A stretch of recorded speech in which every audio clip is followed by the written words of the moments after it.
Of Masters and Apprentices, RK equals, Part 3, RK equals, Hope Eternal Hospital, Kuwait.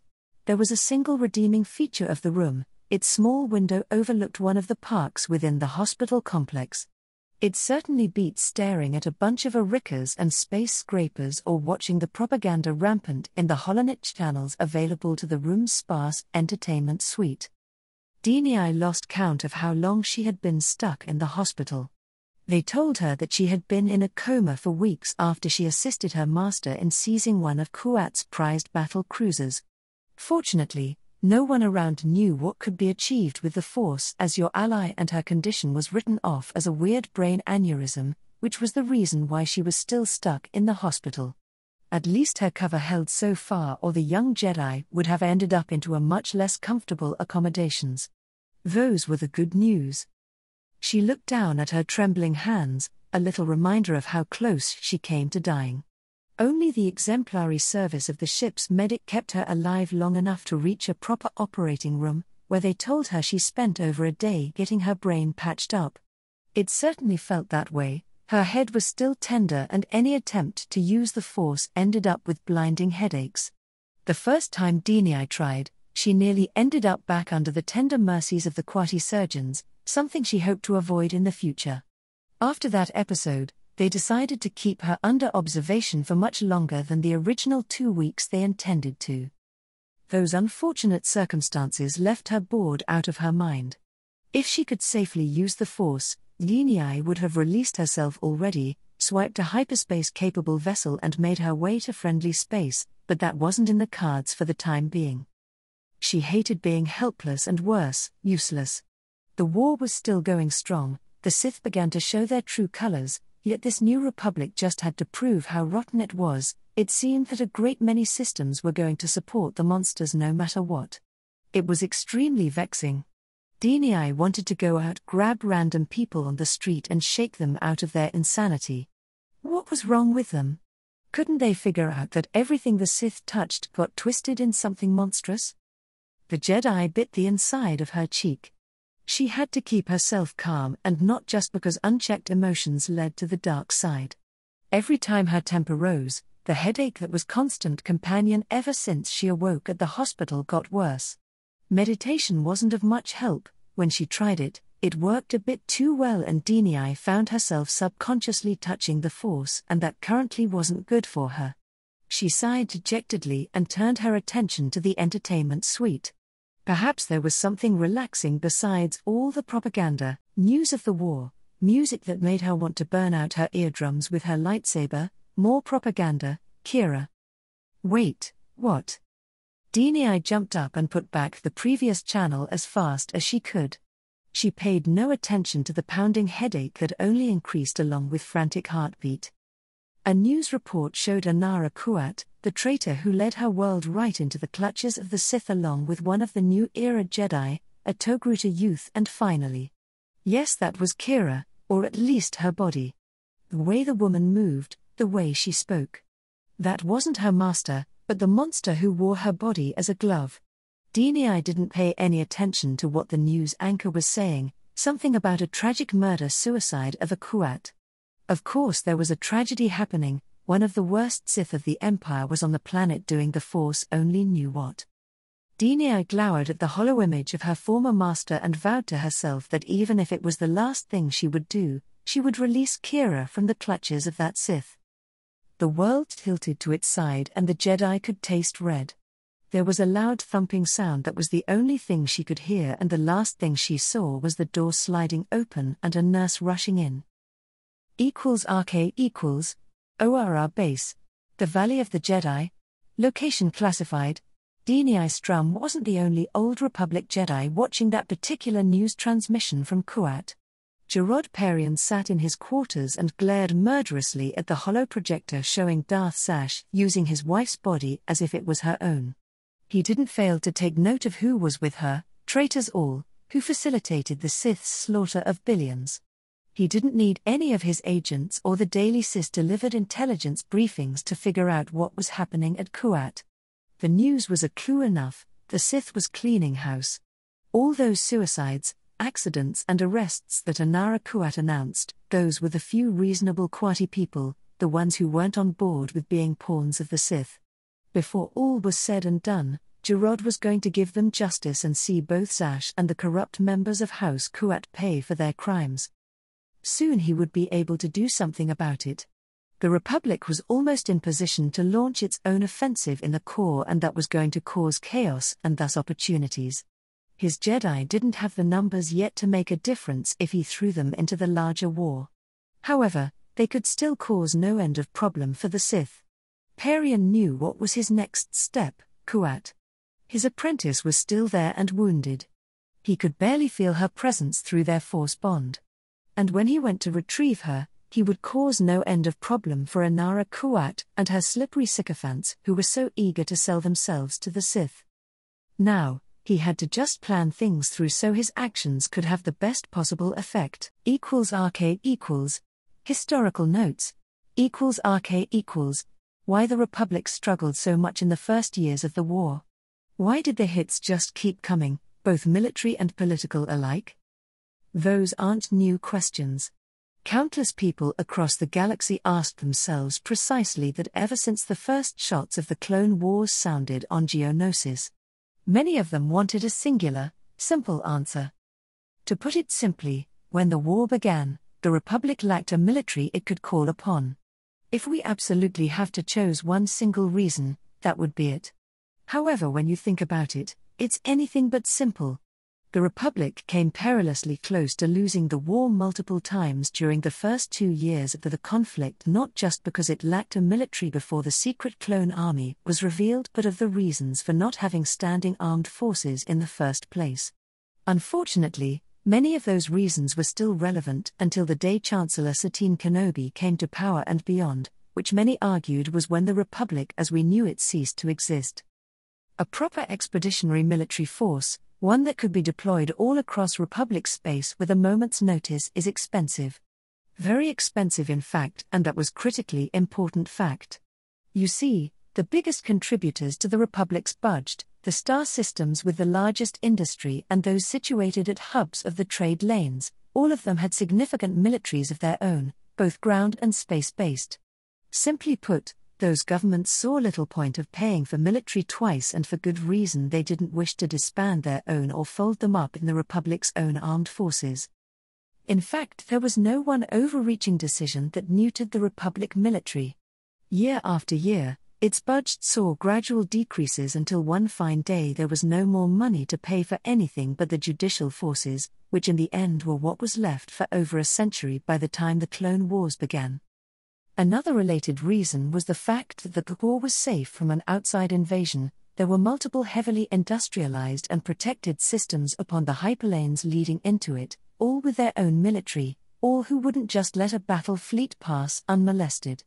At least that was the case up until the Naboo accident, though it could be argued then that the Trade Federation's blockade was done merely by armed merchantmen, ships which needed their armaments in order to safely do business outside Republic space.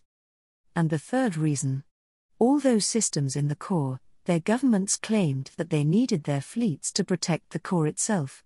After all, it was the industrial heart of the Republic. What was left unsaid was that precious few were ready to risk ships and lives to fight in the Rim. What happened there, no matter if it was Republic or Separatist victory, didn't concern them. The core itself was safe. In fact, many saw the war as nothing more than an opportunity for profit. It wasn't until the Separatists took Corellia that people and more importantly governments saw the war for what it was, a struggle for the control of the galaxy and not just a fight with those who no longer wished to be a part of the Republic, but by that time in many respects it was far too late.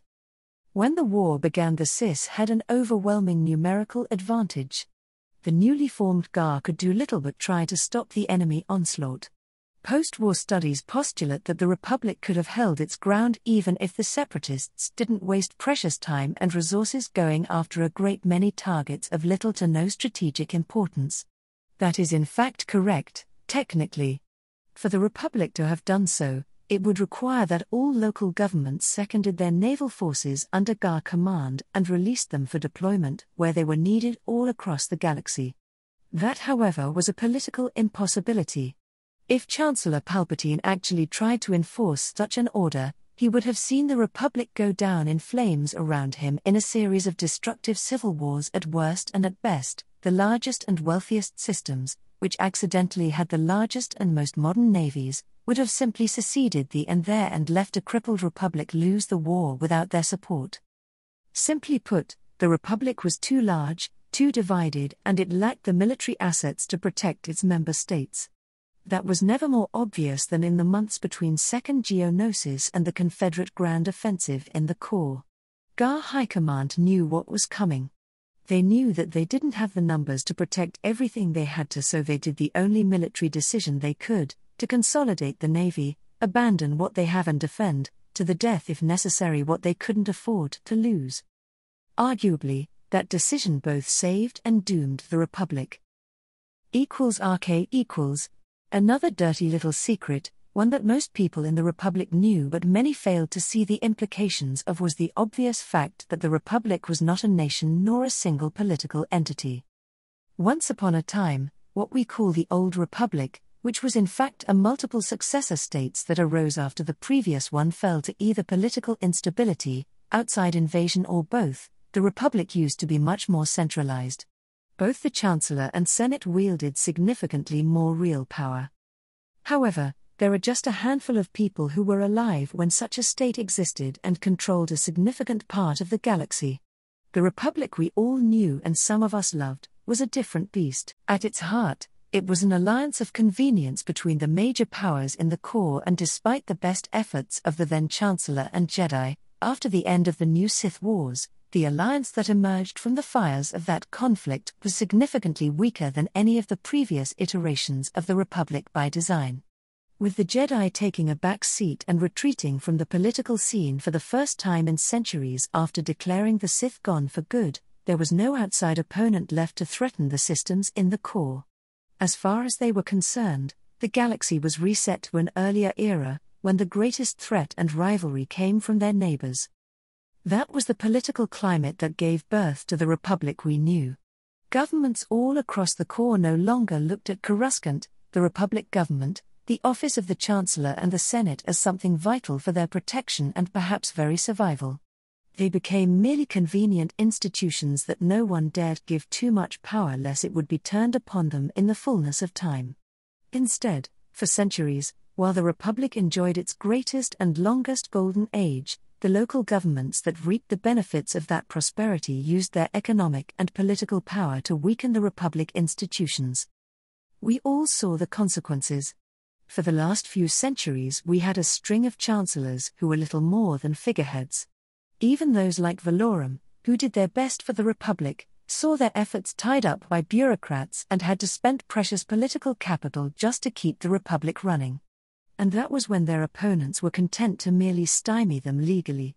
When people like Valorum didn't get the hint, their power evaporated due to false charges, corruption in his case, something that was never proven. By the time of the Naboo crisis, the Republic was a shiny beacon of civilization, which had a glittering cover that hid the simple fact it was rotten from the inside. It needed one solid kick for the whole structure to begin to unravel. We all know how the collapse began, with the Trade Federation's blockade of Naboo. One Republic member used military force upon another, and all the Chancellor could legally do was to ask, nicely mind you, that the Federation cased their actions. We know that Valorum did what he could, even if technically it was illegal for him to dispatch 2 Jedi ambassadors as he did. When Queen Amidala came to Coruscant and faced the Senate, begging them to help, as it was their duty towards a member state, well, the records of that session are public knowledge. Valorum's power evaporated when the bureaucrats spoke and the invasion of Naboo was left unchallenged. The greatest dirty secret about that accident was one no one really dared say in the most respectable Holonich channels. The Republic, the Chancellor's hands were tied, and that was by design. The powers of the core didn't want the person who was supposed to run the Republic to be able to wield real power without their say-so. And when all was said and done, Naboo was a small if rich rim world that wasn't worth it wasting resources and potentially lives to liberate. Many voices condemned the Trade Federation yet, until the Jedi, Naboo and Gungans defeated their occupation army, no one lifted a finger to help. That very inaction sowed the seeds of the separatist movement and eventually gave birth to the Confederacy of Independent Systems. It proved to the whole galaxy that the systems of the core were reluctant to act, to spend their treasure and the lives of their people to protect the rest of the Republic, something that was proven again and again when the Clone Wars began and the vast system defense fleets of worlds like Kuat, Corellia, Alzakan to name just a few, stayed largely at home. Even as the Corellian system itself was invaded, the Kuati Navy refused to come to the rescue after they crushed an attack upon their own system. It was everyone looking out for their own best interest, just as they have been doing for the past 1,000 years. Was it so surprising that once Chancellor Palpatine was murdered and unable to keep the Republic together only due to his incredible political skills and personal charisma, that the cracks showed for everyone to see? The Dirty Secrets of the Clone Wars. New Corellian Publishing House. =RK=. Part 4. =RK=. Location unknown. A blanket of fog covered everything. Arya couldn't hear a thing, and even the Force was no help in figuring out what happened. All she knew was that she was surrounded by the Force as if the very air was made of it. One would think that she would be able to find her way in such a place, however the truth was quite different. The Force blanketed everything with its energy, making it impossible to navigate using it.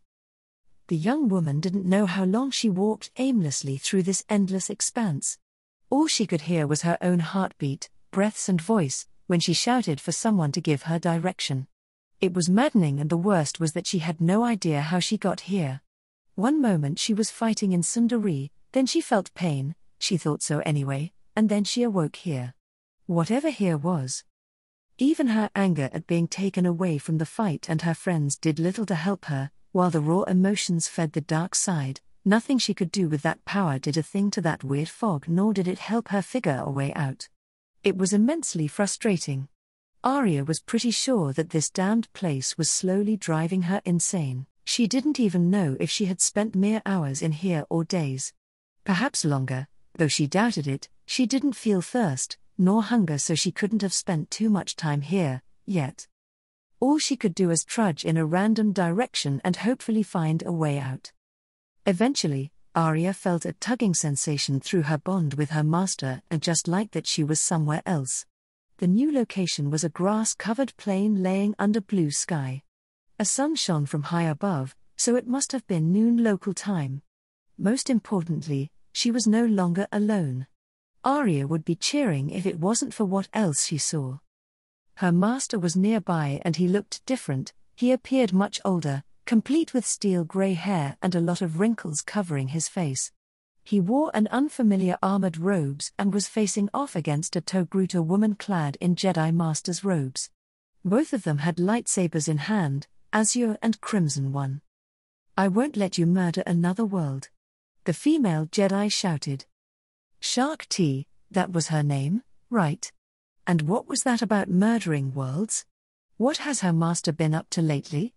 Was this about Camino or perhaps the moons of Sullust? "You will try." Vale spoke in a gravel-like voice. Some things were not meant to be. What a pity, he sighed, then blurred towards the Jedi. T met him with a defensive Sorisu stance, and Arya found it hard to follow their clashes. She thought about interfering, however, jumping in a duel of such speed and ferocity, she might as well get her master killed instead of helping him. For what felt like an eternity, she watched the most impressive display of blade work she had ever seen. It fluidly switched from dance-like feints and deft fencing into ferocious exchange of deadly blows that got barely parried or dodged. It looked like that they were equally matched, something that the combatants noticed too. Enough. Her master snapped and released a massive telekinetic pulse that pushed them away from each other. What was he doing? Arya stared incredulously at her master. Vale let his lightsaber go and it simply dissolved in thin air. "We are in my mind," he said. Was he smiling? "For what's worth it, I'm sorry it gets to be this way." The Jedi threw her lightsaber like a spear and then immediately followed through with a telekinetic push and began to gather a ball of pure force energy between her hands. Vale met T's attacks with another force wave, then pointed a finger at his opponent. The Jedi let go of her technique before she could complete it and clutched her head. RK equals. We were in body, my mind. There was a good reason why usually a bound spirit, like T's, couldn't take control. The ritual that bound her to me ensured it. The only way for her to really harm me would be if I did the same with more Force ghosts, thus allowing them to overpower the binding and begin driving me insane. That was the theory anyway. I had no idea what could happen to me now that I got my body fried from inside by all the energy I consumed at Bothawui. All I could recall was that I instinctively searched for a way to relieve the pressure and split the ocean of power burning me through any Force bond I could access. I believe that was the only reason why what I didn't shatter my mind, much less my body, but it was a close call.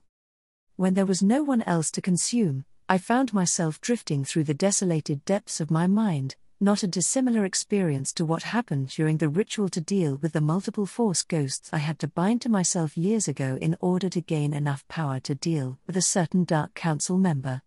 At that time it took me what felt like a lot of time to find them, even though they wanted to be found and confront me for the control of my body. This time around, T tried to evade me. I had no idea how much time passed until I located her, neither in here, nor outside in the real world, but that was a concern for later. If there was later. It made sense why it took me so long. I've been avoiding this place. It was made of my memories of the Togruta's homeworld, more importantly, one of Ashara's favorite places. We met upon a memory of Shilly, and I granted her what I believed she deserved, a proper fight. Unfortunately, we never got to have it after all. While exhilarating and painful reminder of what could have been, the confrontation was not what it should have been. I'd forgotten that our minds were connected. We both could perceive what the other would do even better than our combat precognition could account for. To put it simply, we were equally matched and could spend the rest of eternity locked into a lightsaber duel without a victor emerging. Sometime during our fight, a familiar presence brushed over the edge of my awareness. I didn't sense a threat and let it go for later. A pity.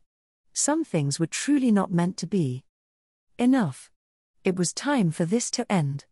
I pushed away T's ghost and let go of my lightsaber. It wasn't like it was real here. We are in my mind. I smiled, or was it a frown? For what's worth it, I'm sorry it gets to be this way. I told her the truth. T knew she just ran out of time and threw all the force she could gather at a moment's notice at me on the heels of her lightsaber. I battered them away with a thought that manifested a pulse of telekinetic energy and concentrated on the connection binding us together. My mind brushed the energy chains of the ritual that kept T tied to me and followed them right into her mind until I reached her mental shields. Then I smashed with the full force of my power.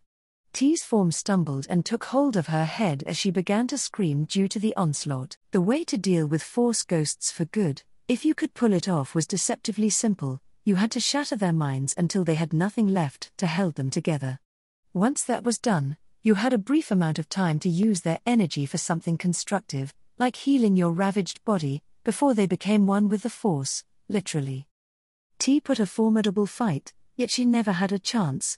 I knew she had the potential to be an incredibly powerful Force adept. She had the natural power, an extensive training as a Jedi Master, yet that wasn't enough. I knew it from her own memories. The Jedi of this era did have the knowledge to rival those I faced in the past, yet it was forbidden to learn, for the Council deemed it dangerous a long time ago. And at our level, knowledge was literal power. She fought valiantly, however it was all for naught, merely a holding action. Her fury was delicious, and in those final moments, T was more beautiful and magnificent than ever before. She threw all the force she could gather, her very mind at me. Nevertheless, her attacks and defenses were unfocused and unrefined. They lacked the edge to be truly dangerous to a Dark Lord of the Sith. If I was 30 years younger, she might have won this confrontation. Today? I brushed away a wild push, dived under a lance of mental energy and slammed a rapier with a blade made of pure rage through her last shield, then slashed it open. T threw everything she had left at me in this final moment, Yet her attack slammed into my protections and couldn't break through. And it was over. I stood behind her defenses and her mind was laid bare for me. Before T could do anything, I unleashed the full fury of the dark side upon her very soul.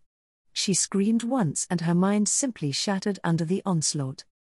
Now for the tricky part, using T's energy to heal myself, but first I turned my attention to the presence I felt earlier and frowned. Apprentice, how in the name of the Force did you get in here? Revenant. RK equals. Part 1. RK equals. Medbay G3. Republic Cruiser Shining Light. Hyperspace. Admiral Hold arrived to a scene of an armed standoff. The medbay holding Vale's crispy remains, which was somehow not entirely dead yet, had its security detail facing against Master Mundi. The tall Jedi glared defiantly at the clones, who were all from the 501st, trained and armed to fight precisely this kind of opponent. Commander Rex had been paranoid enough to station a whole platoon in the area, and now all of them pointed their weapons at Mundi. As if the fleet wasn't in enough trouble already, now this. General Mundi, explain yourself. Joanna growled at the Jedi. You know what he did. Mundi jabbed a long finger at the med bay. Saved us all. Again. A clone sergeant spoke in a flat, cold tone. You'll need to get through us first before we let you get any closer to the general. The NCO's voice became the temperature of liquid helium. A muscle twitched on Joanna's face. To be honest with herself, she wasn't all right with what Vale did at Bothawui, even if many of those beasts deserved to burn for their betrayal. Yet, she was torn about it, and not just because of her loyalty to the man. What Vale did, no matter how impossible, got the fleet from a death trap without a single casualty, beside himself. That by itself earned him some grudging respect. Can we not do this right now? Or like ever? He'll have to answer for his actions when we're back in the Corps. No matter that with the current people in charge it was unlikely he would receive more than a swap on the wrist and telling off to behave from now on. Hells, to be honest, if putting with Vale's insanity was the price to get Corellia liberated, Joanna would do it gladly, a sentiment she wouldn't have admitted to even herself before the war and all preconceptions and securities it shattered. How many more worlds need to die or worse before he is stopped? Mundi demanded. How many worlds the Separatists decimated without seeing such a strong reaction from the Jedi, I wonder? Rex asked. Joanna did her best not to betray her surprise. She never noticed his arrival, not to mention that how he came to stand beside her. The commander wasn't alone. Multiple clones took positions around her, subtly moving to place themselves between her and the threat.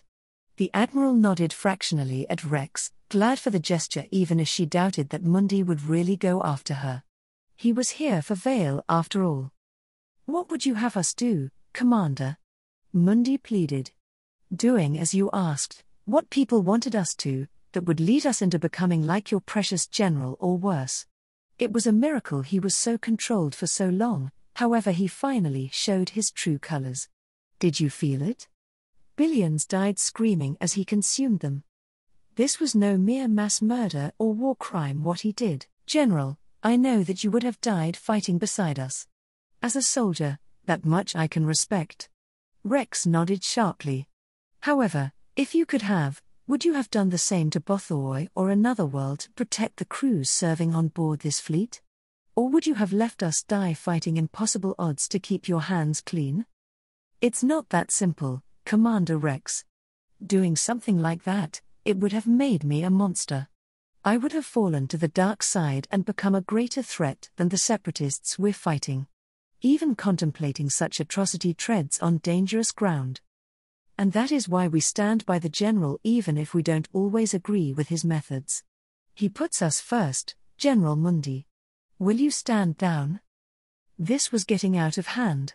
Joanna struggled to find the right words to defuse the situation, when Mundi froze. His huge head turned towards the med bays so fast that his neck cracked audibly. The Jedi's eyes widened and he took a step back that almost got him shot. Joanna wondered what the hells was happening now before she felt it. A cold wind passed through her, chilling her blood, and a heartbeat later a warm glow emanated from the med bay that made her feel as if she was sunning on a beach back home. Rex nodded to the sergeant beside the door, the same one who spoke earlier. The clone nodded back, made a gesture to two of his men, and they turned around and aimed their weapons at the entrance before hitting the electronic lock. The door slid open to reveal a couple of medics and medical droids busy over a bed that had a glowing figure on it. I have no bloody idea what's happening. These reading make no sense. The droids beeped angrily and waved their spider-like appendages in clear agitation. I think he's healing. Let's hope he doesn't burn again. At least the source of the warm glow was revealed now. It was the general's mangled body. The shimmering light covering his bed became brighter and brighter until it shone so strong it was blinding. A wave of rejuvenating warmth exploded from the med bay and the strange light show cut off abruptly. Fuck me, this wasn't a good idea. A weak voice rasped. I don't remember it hurting this much. General, are you all right? One of the medics exclaimed. Do I look all right? Vale snapped back. The clone paused and looked the general all over, then consulted his hand scanner. Actually you do, which should be impossible. Congratulations, you did it again. Vale snorted at that delivery. Good enough. Did we get out of Bothawoi clean? We did, sir. You were the only casualty. Then it worked. Good, good. Vale muttered in a tired voice. Is there something requiring my immediate attention, or could I sleep for the next week or so? The medics looked at each other, then one of the droids pointed at the door behind them. They turned and saw the congregation outside. There is, sir. Rex announced loud enough to be heard in the med bay. We have an unruly Jedi right here wanting to have his nasty way with you. The commander spoke in a calm, matter-of-fact voice. Jedi? For a moment there, the general sounded confused. He slowly got up into sitting position. Which one? Mundi. He's the only one we have left in the fleet. Rex answered. Oh? Did our forest friend die or make a runner? Dead. Mundi saw to it and we had to put down the remaining night after that. Well, that's one complication we don't need to worry about. So, General Mundi, I didn't figure you swung this way. You're a married man and all. As a way to amuse the rest of the clones and Vale, this stunt of Rex might work. On the other hand, it was pointlessly antagonizing the Jedi. That didn't make sense, unless the commander actually wanted a confrontation, perhaps as an excuse to remove a potential treat. Joanna shoved her way through the clones so she could get a good look at the Revenant and implore him to try keep the peace. They were in enough trouble already. The man looked all right, all things considered. The last time she saw him, shortly after they jumped out of Bothawoi, he resembled a large chunk of burned and blackened meat with cooked bones visible in places. Even modern medical science should have been helpless to save him. Besides, he should have died from the repeated trauma he subjected himself to. Instead, here he was. He looked as a man in his mid-50s, his hair was gone, and that was it. What did it took to put him down for good if he could recover from something like this by merely apparently aging a decade or two? Do I dare ask how you recovered? Mundi asked in a resigned tone. You most certainly don't. Vale deadpanned. Joanna focused on his eyes and the look in them told her that he was telling the truth and wasn't addressing only the Jedi. Worried about me, my Jedi friend? About what would you do next if you recovered? What will it be? Doing the same to Coruscant? Mundi glared. Why would I? Vale sounded genuinely surprised by the question. Why would you do this to Bothawoi? It sounded like the best option from a bunch of really sucking ones. Vale shrugged his shoulders and winced. Not something I intend to repeat any time soon or ever if I have an acceptable alternative. What you find acceptable, most people won't contemplate even in their most horrible nightmares. Then they should be glad for the sheltered nature of their lives.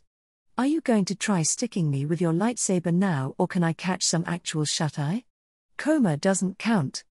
Everyone looked at Mundi, and Joanna couldn't shake the feeling that her read on Rex, and for that matter the other clones, was correct. Hells, they were eager for a showdown. Stand down, damn it. We aren't doing the separatists' job for them, Joanna shouted her order as loud as she could, making the clones closest to her jump. She walked through their ranks until she was between the Mundi and the Med Bay. Are you trying to prove to everyone that the Jedi can't be trusted, ever? The Admiral jabbed a finger at Mundi. And you, she whirled around to glare at Rex. Looking up to bagging yourself a Jedi general, aren't you? She then glowered at Vale, who looked innocently at her as if asking, what did I do this time? Stop taunting the Jedi, lay down and let the doctors check you up thoroughly. The last I saw you, you looked better cooked than a piece of well-done roast. Now, can we all act like adults for a change? RK equals, Part 2, RK equals, Medbay G3, Republic Cruiser Shining Light, Hyperspace. I so didn't need to deal with this right now. My whole body was on fire, just like the last time I got good blasted good and long with Sith lighting as a punishment from Barras. I felt weak, exhausted. All things considered, I was in a much better shape than I had any right to be. Yay for contingency planning and having a Force ghost to sacrifice. I had to get one more of those just in case if an opportunity presented itself. I wondered for a moment if Sidious would do, or having him stuck in my head could prove too dangerous. Time would tell anyway. I had more immediate concerns, again. Like Mundi. He was useful, both as a political figure and thanks to his skills. Those facts made him dangerous too, especially as weakened as I was right now. The dark side whispered that I should get rid myself of the Jedi. That would be indeed a prudent course of action. Yet, it would be such a waste. Attempting to use him was a double-edged sword at best. I smirked at Joanna as she told us all off. I hadn't been taken to task with such a gusto in a long time. If I didn't know that I had her unwavering loyalty, this would be harder and even more delicate. Rex and company were largely with me. At least those of the 501st who were at Camino. The new guys, they were relatively safe thanks to Satine becoming the Chancellor. That little stunt of hers and her husband would allow me to dodge some bullets, though inevitably their association with me would make their lives more difficult. Perhaps giving him enough rope to hang himself would be for the best? He might even use it to climb out of the deep hole he just dug himself by coming here to take me out while I was in a coma. The clones' helmets did have cameras after all, and if Mundi was determined to die today, I might at least get something useful recorded of it. You're of course correct, Admiral Holt. I nodded respectfully and had to bite my cheek to keep a moan of pain escaping my lips. The way that little motion helped stretch my spine sent fiery daggers right into my nerves. Master Mundi, are you mad because what I did to Bothoi or the way I did it? Would you be here after my head if I had used some mundane superweapon instead the Force? It was a trick question, and how the Jedi answered would be telling. Mundi narrowed his eyes dangerously at me. You proved beyond a shadow of a doubt how deep you've fallen, Vale. Or should I call you Darth Vale?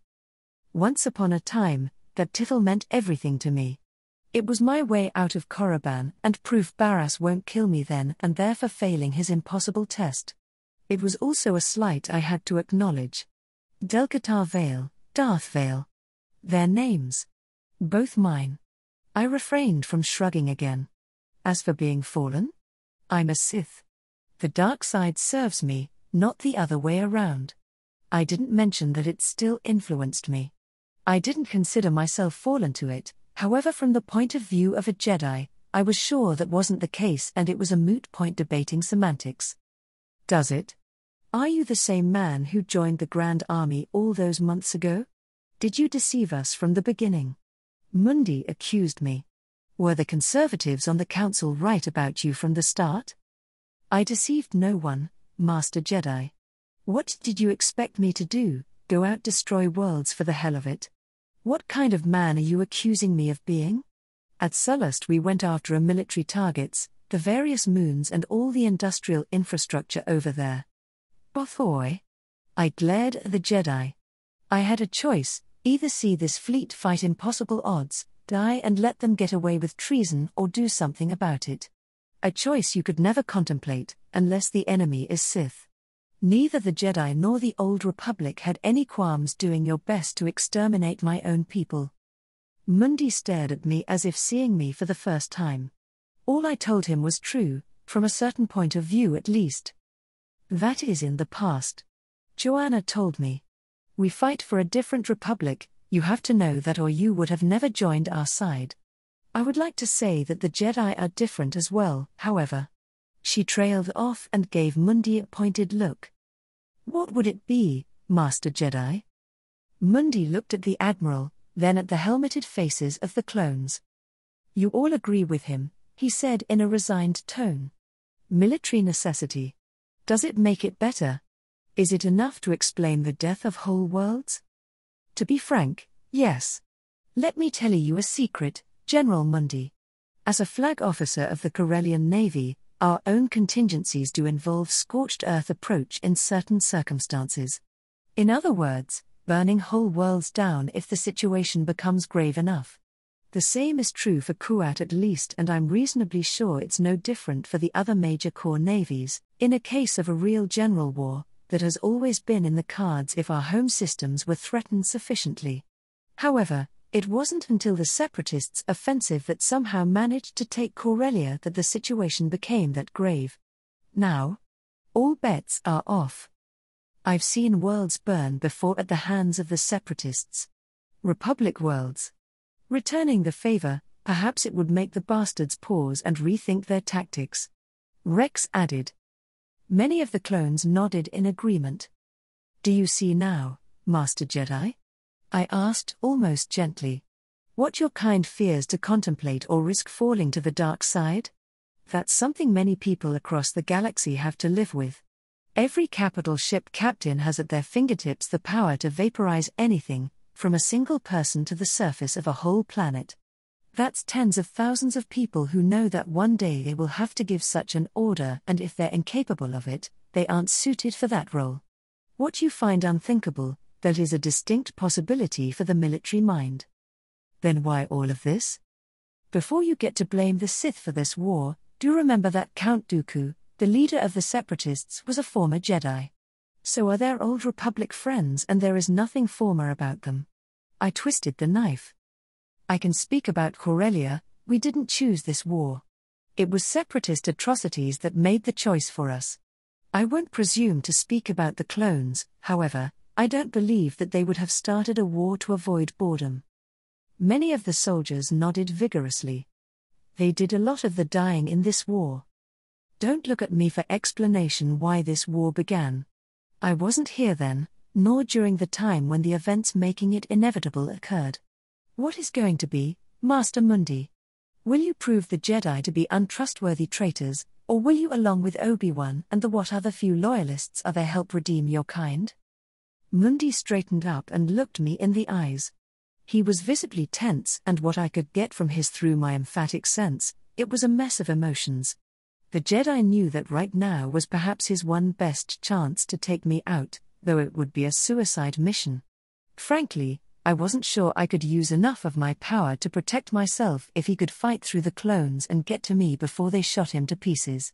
He had to know that as well. The odds of finding me this vulnerable again were low. However, I smiled. Look at me. I'm weak, still recovering. You are a Jedi Master. I'm sure if you try it, you might be able to get to me before my soldiers take you out. Will you cut me down as I am right now, defenseless?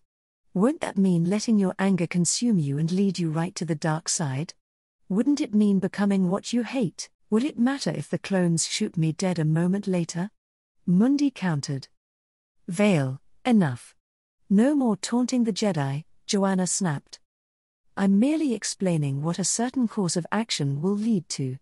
I smiled apologetically to my good Admiral. Just shut up, damn it. She shot me a dirty look and turned back to the Jedi. General Mundi, for a change he's right.